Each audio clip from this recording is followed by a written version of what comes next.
I want to focus most of the time talking about the game on Saturday against Minnesota State, which was a big comeback and a big win for your program. Tell us your initial thoughts on what happened on Saturday. Well, I would say that was probably because of score and time. I would have to say that was probably one of the top three most unlikely games to win that I've coached in my 17 years here. We found ourselves down 9 points with 54 seconds to go. And we had a 3-point play.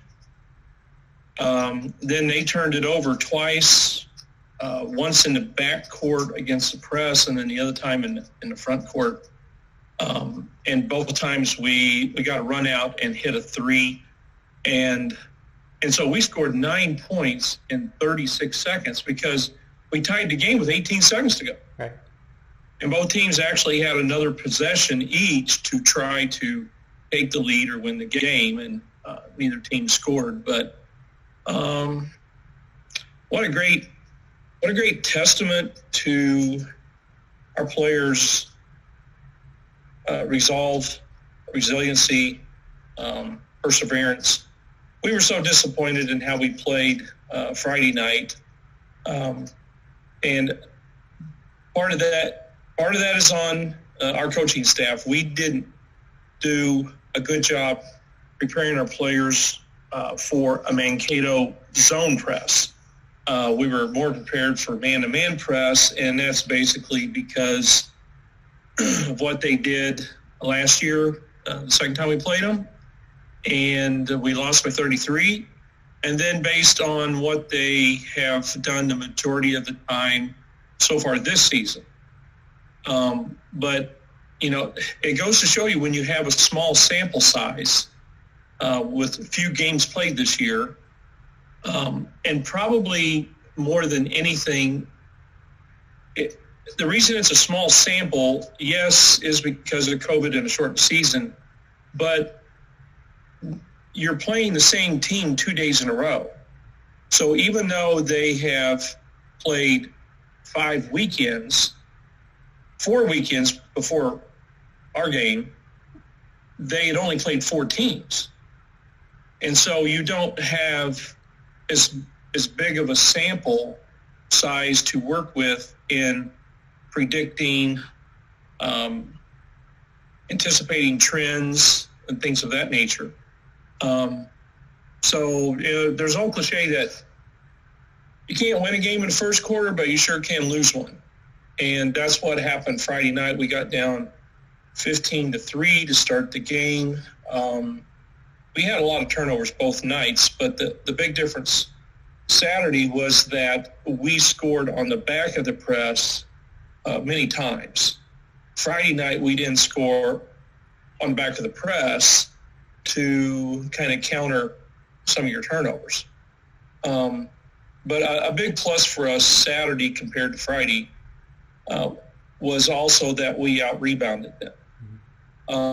I think we had like 18 offensive rebounds, whereas Friday night we didn't have any at halftime, and I think we only had maybe 6 or 7 the second half. So we got ourselves some extra possessions. And free throw shooting. We are a good free throw shooting team. Mankato is last in the league in free throw shooting. And there was one stretch that I know of. I think it was either end of regulation when we made a run, or it was in overtime, where they missed 5 in a row, and they had the right people at the line. So that gave us multiple opportunities to erase the deficit. So there were a lot of good things that we did Saturday to give ourselves a chance to come back and win that game. I remember when we played Augie and we were up. Well, I remember when we played Augie, we had tied the game, had the ball last possession in regulation, and Emily Keek drove the lane, threw up a left-handed one-legged left-handed shot contested and didn't make it or get to the free throw line. Then in overtime, when we were up 2, she was shooting 2 free throws and only made 1. And then they end up, I think it was into regulation, they end up tying the game off of a missed shot, rebound, and a kick out for a 3. So, this game can be very humbling and can be very rewarding. And it's like whenever things don't go your way, we always preach to them about move on to the next play, move on to the next game.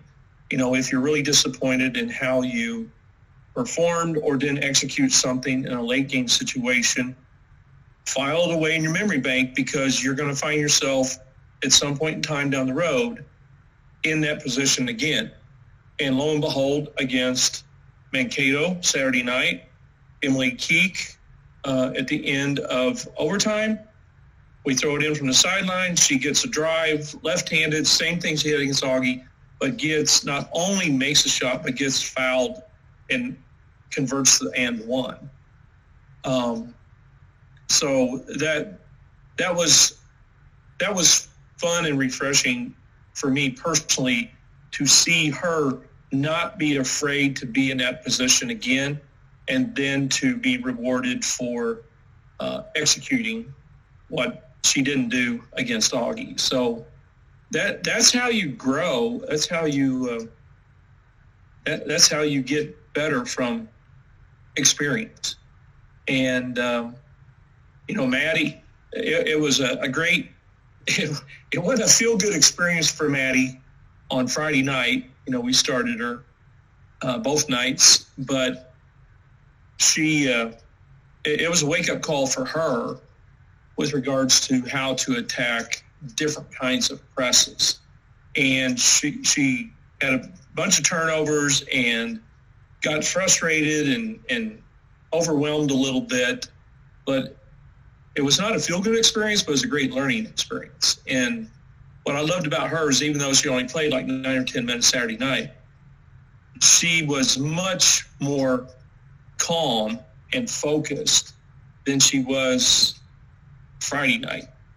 And so, those are great learning experiences and lessons for them. I want to ask you, I want to go back to Friday and the early part of Friday's game, because Mankato jumped out to an 11-0 lead, and then, as you said, it was 15-3 at one point. And one of the things that we talked about on the broadcast was the fact that you didn't call a timeout to kind of calm everybody down. You wanted to see, I'm going to put words in your mouth, I guess, you wanted to see what they would do on the floor to react to being down like that. What was the reasoning that you decided to let everybody play? Well, we want timeouts are so valuable in a close game because you can advance the ball. Mm-hmm. I mean, for example, Saturday night, we had 3 timeouts going into the last minute of the game, and we used them all up and still had another possession. So both teams literally had the ball 4 times in the last minute of the game. Well, you think, well, how is that possible? You have 30-second shot clock, this and that. Well, when you're fouling and putting people to line and stopping the clock, and now, you can get a lot done in a sideline play in 4 seconds when it's down at your end of the floor. That is a huge difference between the men's game and the women's game because of the opportunity to advance the ball. So your timeouts are really, really valuable. There was 2 reasons why we didn't call timeout. One, I wanted to see our players play through it. I mean, we have a lot of returners, and they have been through this before. The other thing is, we wanted to show confidence in them that they could stop the bleeding and settle down without burning a timeout, and make it you make a close game, and now you got to sell yourself a chance to do something at the end. So it's a combination of things. We've not taken a hit to the side of the head like that early in a game, start of a game, anytime this year. Duluth, even in the Duluth game, it was more of a gradual thing. But when you're playing against a team that presses nonstop after a miss, after a make, their style of play is so unorthodox and so radical. And they're good at what they do. Mm-hmm. I think in a normal year, I mean, if you look at how they've done so far this year, they have yet to sweep anyone on a weekend. And I believe that teams, when you are playing against that style of play 2 days in a row, in less than 24 hours, you start to get used to it. Whereas if you played them Friday night and then in a normal schedule, you play them 2 months later, you don't get used to it like you do in a shorter turnaround time. And I think that's a big reason why they have split with a lot of teams, because teams get used to it. They make a couple adjustments. Saturday, we started throwing over the top of it instead of trying to dribble through it. That was our big mistake Friday. We dribbled too much. But Saturday, because we were throwing over the top of it, we got a lot more uncontested three-point looks for Allie Pickering, for Caitlin, for Sid. And we had some open floor opportunities for our post people to work with.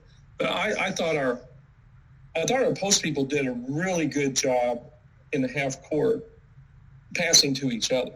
How many times did Taylor Husted catch a ball at the short corner or at the low post, and then Emma Fee would cut and Tay would hit her on the cut and get a point blank shot or get to the free throw line. And, honestly, because we kept attacking in the paint with our post play, we racked up a lot of fouls, and they ended up with 3 starters that fouled out before the game was over. And that helped us a lot, especially from the rebounding standpoint. All right, we have about a minute left in the show, so let's talk about what's coming up this weekend. You travel to St. Paul to take on Concordia-St. Paul. How do you match up against the Golden Bears? They're a tough matchup for us. I mean, I'm probably saying that every weekend, but once again, they first of all, they're 7-3. They are a half a game out of first. They have beaten us the last 2 or 3 times we played. We're going to their place. I think they're second in the league in three-point shooting. They're third in free throw shooting. They've got 2 D1 transfers that are seniors. They've got probably a freshman of the year in the league, 6'2", center inside. That's leading the league in block shots with 40 in 10 games. So she's averaging 4 a game. They play a defense that's very similar to Duluth. We're not going to be facing someone that's changing defenses or pressing like we just faced. They're more of a grinded out team in half court. They will get in transition. They have a lot of balance. We have 3 people on our team that are shooting 30% or better from three-point land right now, which is not good. We're much better than that. We've been better as of late. But one of those is Emma Fee, who is 3 for 5. So that's not a very big sample. So we only have 2 perimeter players that are shooting better than 30% from three-point land. They have 7. So there is a lot of people that you have to respect on the perimeter, which opens things up for their inside kids. We played them really well for 3 quarters at their place last year, and then the 4th quarter we quit making shots, and they just pounded us inside. And so they're a tough matchup. They're 2 wings. They have 3 people that play 2 wing spots, and they are all 6 foot, and 2 of them are doing transfers. So You got 6 foot against 5'7", 5'8". You know, Sid's the only big guard that we have at 5'11", but they're not only tall, they are physical too. So, you know, I told our team, I said, we still are undefeated when we out rebound somebody, but we've only done it twice. So if we want to win, we gotta rebound. All right. Well,